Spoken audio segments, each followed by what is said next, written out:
देखो बच्चों, part chapter first का आपने फर्स्ट पार्ट पढ़ लिया। जो पढ़ा था आपने बेसिक कंसेप्ट के बारे में बताया हमने नहीं। अब आपको पार्ट सेकंड बताने जा रहा हूं। तो देखो बच्चों, हम बताते हैं अपरद्वीज पादपों में जन्म। तो सबसे पहले बात करते हैं जनन की। रिप्रोडक्शन,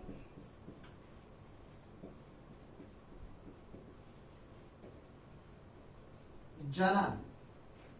तो जनन क्या है, जीव जनन क्यों करते हैं? तो देखो बच्चों, सबसे पहली बात आती है जनन। तो प्रत्येक जीव में अपने समान संतान उत्पन्न करने की क्षमता होती है, जिसे जनन कहते हैं। प्रत्येक जीव में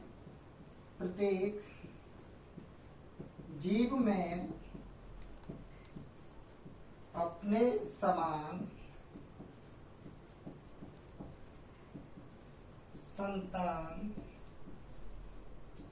उत्पन्न करने की क्षमता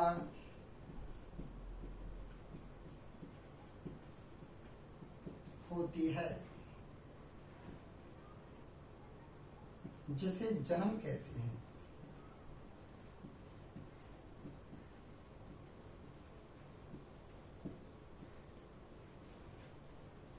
प्रत्येक जीव में अपने समान संतान उत्पन्न करने की क्षमता होती है, जिसे जनन कहते हैं, चाहे वो पादप हो चाहे वो जीव हो। तो देखो बच्चों, जीव जनन क्यों करते हैं? एक क्वेश्चन देखते हैं कि जीव जनन क्यों करते हैं।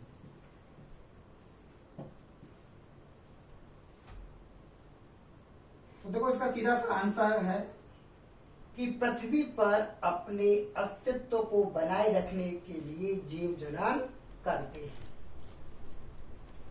दूसरा क्वेश्चन है, यदि जीव जनन नहीं करते तो क्या होता? दूसरा क्वेश्चन है, यदि जीव जनन नहीं करते तो क्या होता? सीधा सा आंसर है, यदि जीव जनन नहीं करते तो पृथ्वी पर जीवों का अस्तित्व खत्म हो जाता। आज पृथ्वी पर पादपों का, जीव जंतुओं का जो अस्तित्व बना हुआ है, इनकी निरंतरता बनी हुई है, उसका एक ही रीजन है जनन। क्योंकि जनन के माध्यम से ही जीव अपनी वंश वृद्धि करते हैं। चलो, जनन के बाद हम बात करते हैं जनन के प्रकारों की। जनन के प्रकार। तो देखो, जनन दो प्रकार से होता है। पहला है अलैंगिक जनन,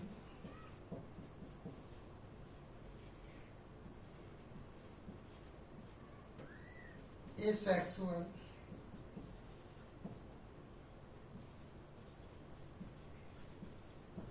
रिप्रोडक्शन, और दूसरा है लैंगिक जनन, सेक्सुअल,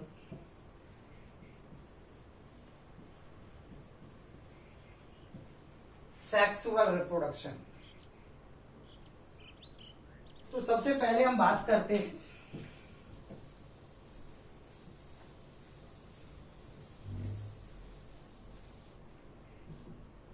अलैंगिक जनन की।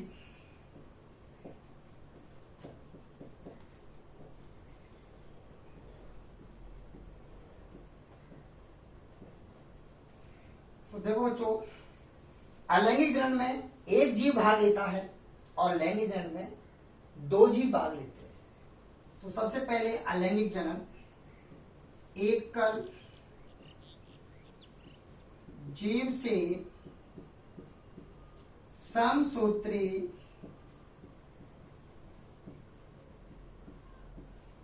विभाजन द्वारा, एकल जीव से समसूत्री विभाजन द्वारा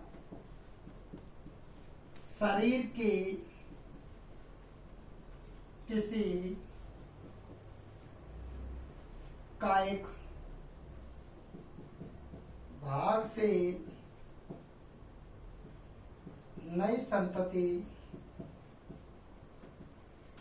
की उत्पत्ति होना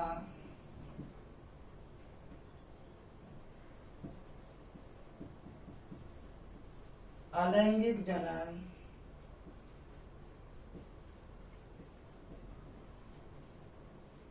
कहलाता है। एकल जीव से केवल एक जीव भाग लेगा। एकल जीव से समसूत्री विभाजन द्वारा, क्योंकि अलैंगिक जनन में समसूत्री विभाजन होता है और अलैंगिक जनन से उत्पन्न संतति को क्लोन कहा जाता है। तो इस बारे में बताएंगे आपको। एकल जीव से समसूत्री विभाजन द्वारा शरीर के किसी कायिक भाग, पादप का कोई भी कायिक भाग, चाहे वो जड़ हो, चाहे वो तना हो, चाहे पत्ती हो, कायिक भाग से नई संतति की उत्पत्ति होना अलैंगिक जनन कहलाता है। चलो बच्चों, इसकी एक बात करते हैं हम लोग, क्योंकि एक क्वेश्चन है अलैंगिक जनन से उत्पन्न संतति। अलैंगिक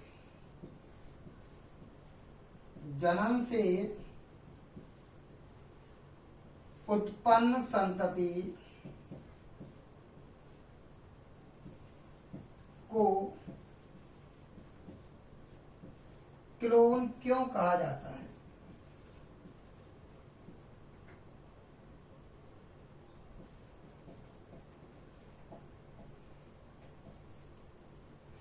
अलैंगिक जनन से उत्पन्न संतति को क्लोन क्यों कहा जाता है?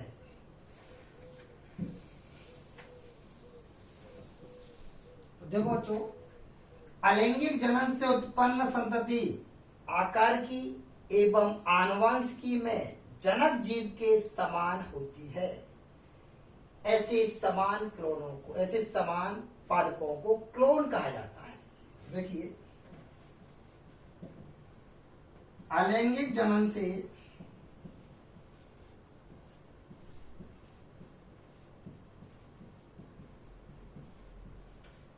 उत्पन्न संतति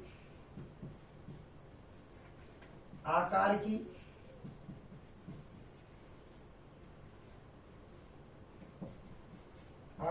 है एवं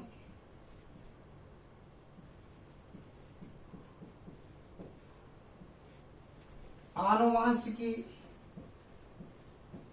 रूप से जनक जीव, पुस्तक में मात्र पादप के समान होती है।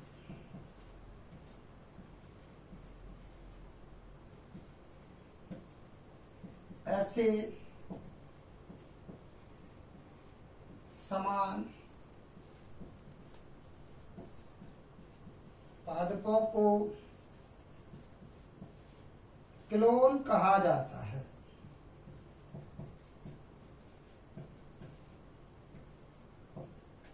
तो देखो, अलैंगिक जनन से उत्पन्न संतति आकार की है, अर्थात देखने में उस एक जैसी लगती है, एक समान होती है, और आनुवंशिकी और उसकी जो जीनी संरचना है वो भी समान होती है, इसलिए उसको कहते हैं क्लोन। अलैंगिक जनन से उत्पन्न संतति आकार की एवं आनुवंशिक रूप से जनक जीव के समान होती है और ऐसे समान पादपों को या समान जीवों को क्लोन कहा जाता है। तो ये हो गई अलैंगिक की परिभाषा। उसके बारे में अब बात करते हैं अलैंगिक जनन के प्रकार।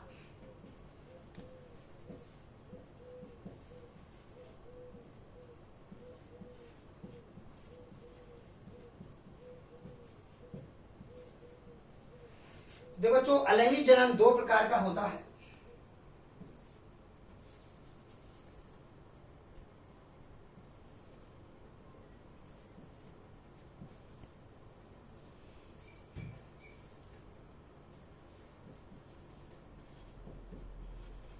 एक है अनिषेक बीजता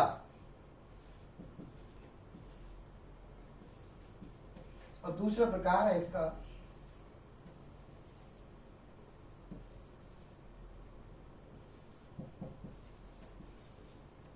कायक जनन या कायिक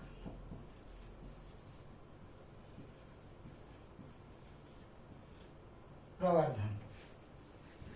अलैंगिक जनन दो प्रकार का होता है। नंबर 1 कायिक अनिषेक बीजता और नंबर 2 कायिक जनन। चलो सबसे पहले हम बात करते हैं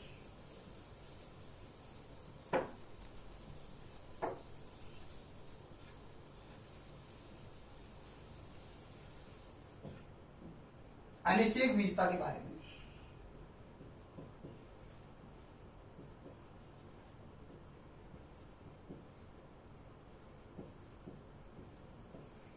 एगेमोस्पर्मी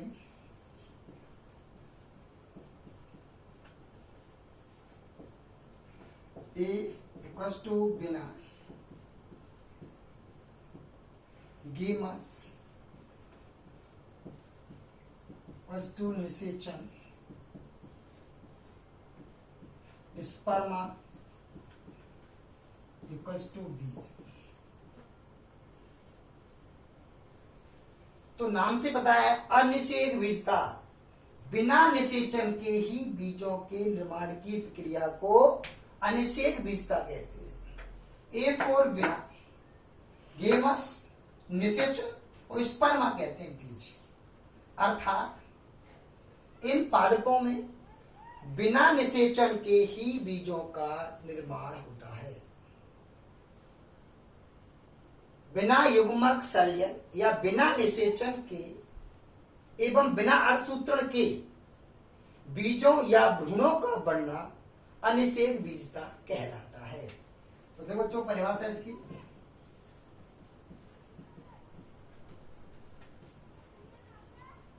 बिना युग्मक संलयन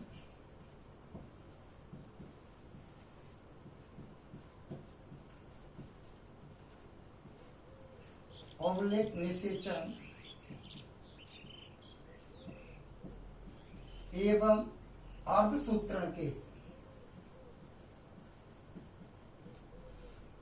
अर्धसूत्रण का मतलब है अर्धसूत्री विभाजन।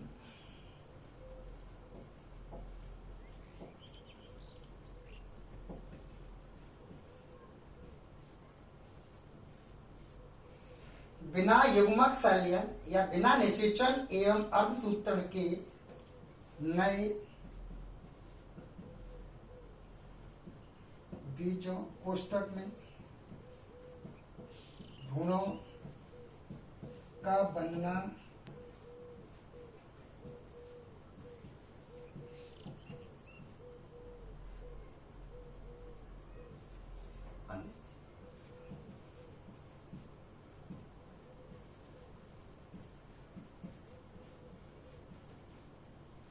देखो जो बिना युग्मक संलयन, ना तो युग्मक संलयन होता है एवं बिना अर्धसूत्री विभाजन के नए बीजों या भ्रूणों का बनना अनिषेक बीजता कहलाता है। इसमें निषेचन नहीं होता, इसलिए ये बीज कैसे होते हैं? ये बीज होते हैं ये अगुणित होते हैं, क्योंकि बीज द्विगुणित कब होता है? जब निषेचन होता है। तो बच्चों ये आपका पार्ट 2 रहा, पार्ट 3 आगे पढ़ाएंगे। धन्यवाद।